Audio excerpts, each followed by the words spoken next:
Olá, seja muito bem-vindo ao canal e ao nosso último vídeo da playlist sobre as esposas do Imperador Francisco I da Áustria. Bem-vindo à história de Carolina Charlotte Augusta von Baer, mais conhecida como Carolina da Baviera, uma princesa da Baviera por nascimento, quarta e última esposa do Imperador Francisco, meia-irmã da arquiduquesa Sophie, e assim, tia do imperador Francisco José e da sua prima e esposa, a imperatriz Elizabeth, a Cici, madrasta das imperatrizes Maria Luísa e Leopoldina do Brasil, e também a alegria dos últimos anos de vida de seu marido. Peço que você ajude o nosso canal, contribua, maratone, comente, compartilhe. Aqui você tem a rica oportunidade de conhecer pessoas muito interessantes e com vida bem intensas, e da realeza, é claro. E vamos a mais uma história. Em Meiringen, uma cidade independente da Alemanha no estado de Baden-Württemberg, a 8 de fevereiro de 1792, nasceu nossa princesa. Ela era filha do rei Maximiliano I José da Baviera e da sua primeira esposa, a princesa Augusta Guilhermina de Hesse-Darmstadt. Foi a quarta de um total de 5 filhos do casal. Seus irmãos mais velhos eram Ludovic I da Baviera, Augusta e Amália, e o irmão mais novo, Carlos Teodoro. Desde muito pequena, sempre era chamada pelo seu segundo nome, Charlotte. Aos 2 anos de idade, ela teve varíola, o que deixou cicatrizes. Quando Charlotte tinha 4 anos, sua mãe morreu. Depois, seu pai se casou novamente com Caroline Marquesa de Baden, e desse casamento, Charlotte ganhou outros 8 irmãos. Ela recebeu uma educação boa e enfaticamente católica, correspondente à sua posição. Desenvolveu um forte talento para o desenho e a pintura. Em 1806, seu pai se tornou Maximiliano I, rei da Baviera, soberano de Salzburgo. Aos 16 anos, Charlotte tornou-se mais uma vítima da famigerada política dos casamentos reais. Mas dessa vez, o motivo que a levaria até o altar não era meramente uma aliança política entre famílias. Ela se casou para escapar de uma conexão com a Casa de Bonaparte, que acenou com essa possibilidade. O noivo também tinha os mesmos motivos. Queria evitar ter que entrar em um casamento político com uma esposa escolhida por Napoleão.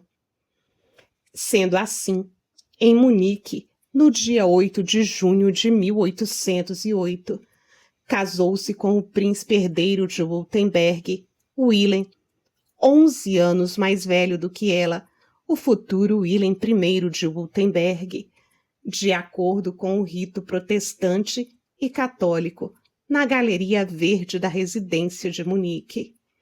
Esse casamento lhe rendeu o título de princesa herdeira de Württemberg. Após a cerimônia, William teria dito a ela, abre aspas, nós somos vítimas da política, fecha aspas. Eles não desenvolveram nenhum tipo de afinidade ou afeto, e o casamento foi um verdadeiro fracasso.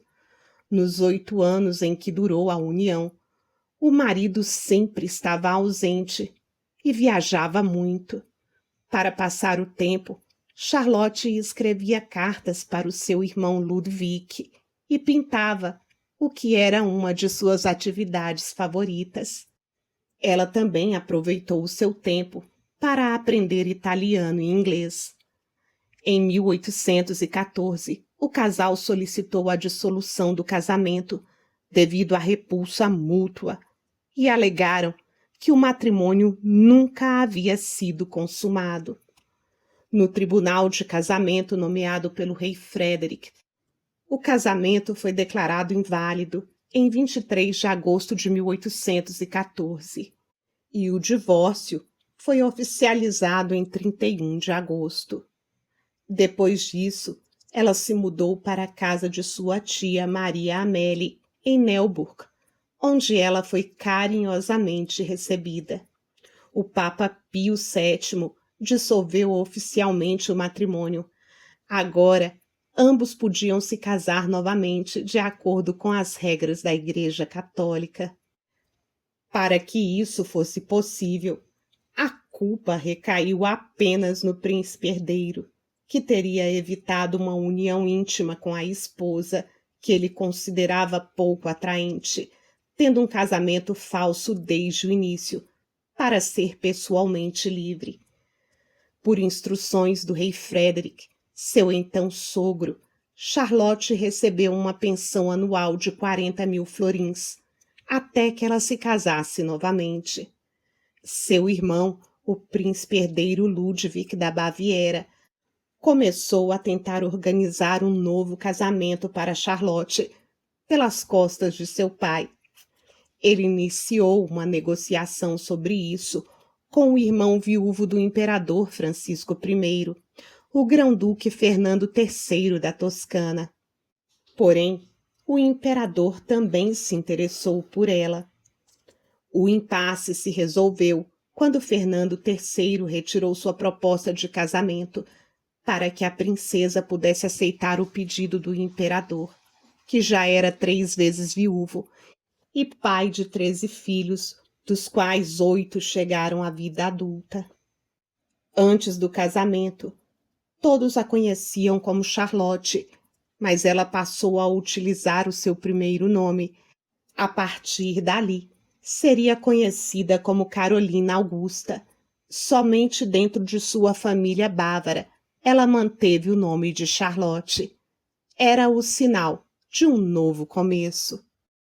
Ela mudou a ordem de seus primeiros nomes para Carolina Augusta, para se diferenciar conscientemente do período como princesa herdeira de Württemberg. Casou-se com Francisco I por procuração em Munique, em 10 de novembro de 1816, e depois rumou para Viena para oficializar a sua união na igreja. A cerimônia aconteceu em 29 de outubro de 1816. Foi muito simples, devido à economia rigorosa do imperador, já que o país estava em crise e era preciso dar o exemplo. Assim, Carolina tornou-se a imperatriz da Áustria, rainha da Hungria, Croácia e Boêmia. Passou a usufruir do estilo de Sua Majestade Imperial e Real Apostólica, a imperatriz da Áustria, rainha da Hungria, Croácia e Boêmia. O casamento também fez dela madrasta da imperatriz Leopoldina do Brasil. Ela era uma boa madrasta para os filhos dos casamentos anteriores do imperador e aumentou a popularidade da corte de Viena através de sua atuação materna doméstica. O casamento foi harmonioso e feliz. O imperador, muito reservado e não muito falador, chamou carinhosamente sua esposa de querida mulher, pérola doméstica ou anjo da casa. Carolina Augusta amava seu marido, que estava com a saúde fraca e muitas vezes adoecia. E quando isso acontecia, ela estava sempre imersa em cuidar dele. A imperatriz Carolina era descrita como uma mulher elegante, simpática, religiosa e inteligente, embora não tão bonita. Ao contrário de sua antecessora Maria Ludovica, Carolina se manteve fora de assuntos políticos. Ela se tornou popular na Áustria e foi ativa no trabalho social. Estava comprometida com inúmeros projetos de caridade e fundou vários hospitais e abrigos para os pobres. Visitou fábricas, minas e instituições sociais como escolas, institutos educacionais, hospitais, creches, mosteiros, orfanatos, casas e outros abrigos para os súditos. Assim, conheceu de perto a pobreza e a miséria da população e não ficou indiferente a ela. Ela foi a fundadora de creches infantis em vários distritos de Viena e forneceu somas significativas para estas e muitas outras instituições sociais e eclesiásticas. Ao fundar uma instituição de ensino, ela tinha em mente, abre aspas, fornecer às crianças e jovens professores e educadores nobres, inteligentes e bem-intencionados, e apoiar os assuntos das escolas cristãs. Fecha aspas. Esses princípios foram as bases e influências da sua própria educação. Pode-se supor que a defesa da imperatriz pelo estabelecimento de creches teve um efeito exemplar indireto no bem-estar público, que ainda era quase inexistente na época.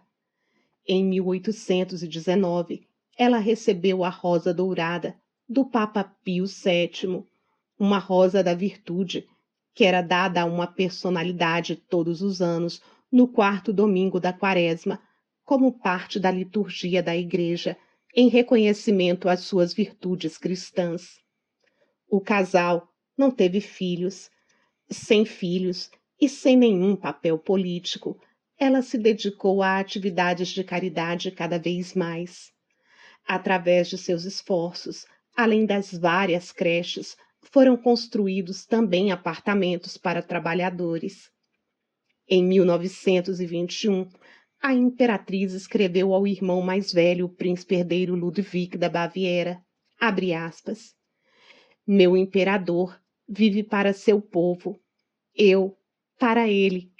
Assim é a nossa relação, assim permanecerá. Ele se alegra com meu amor e devoção. Sou feliz quando noto que isso faz bem e faz sentir-se feliz. E muitas vezes noto isso. Fecha aspas. No dia 25 de setembro de 1825, na Catedral de São Martinho, ela foi coroada rainha da Hungria.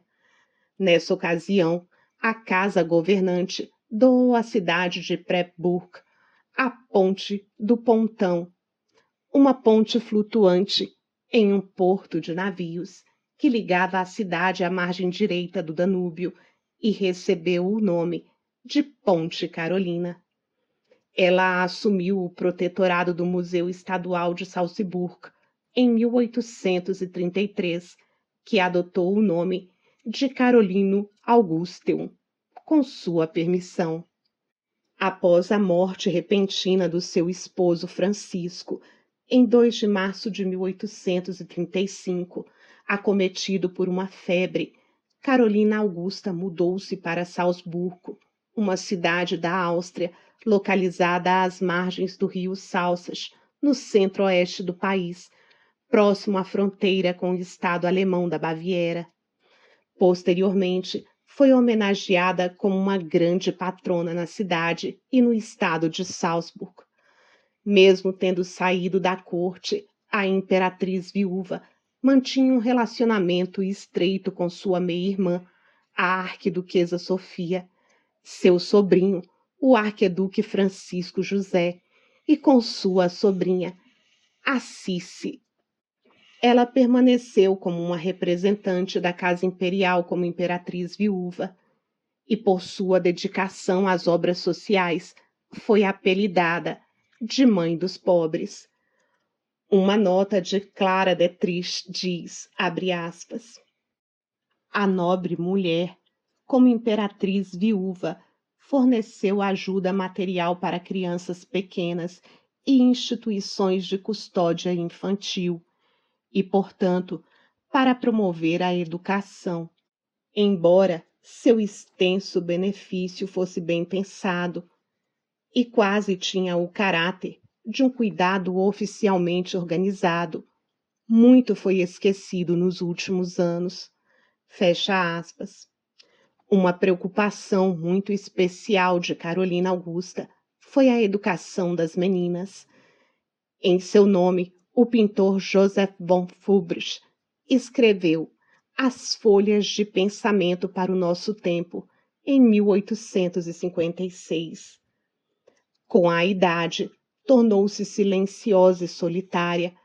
Era cada vez mais atormentada por fortes ataques de tosse e resfriados.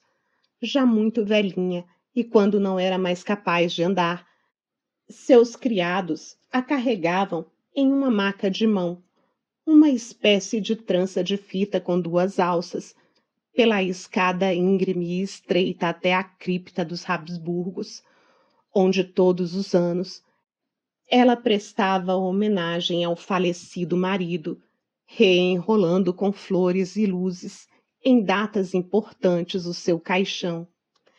Carolina morreu em Viena em 9 de fevereiro de 1873, um dia após completar 81 anos de idade, provavelmente de algum problema pulmonar.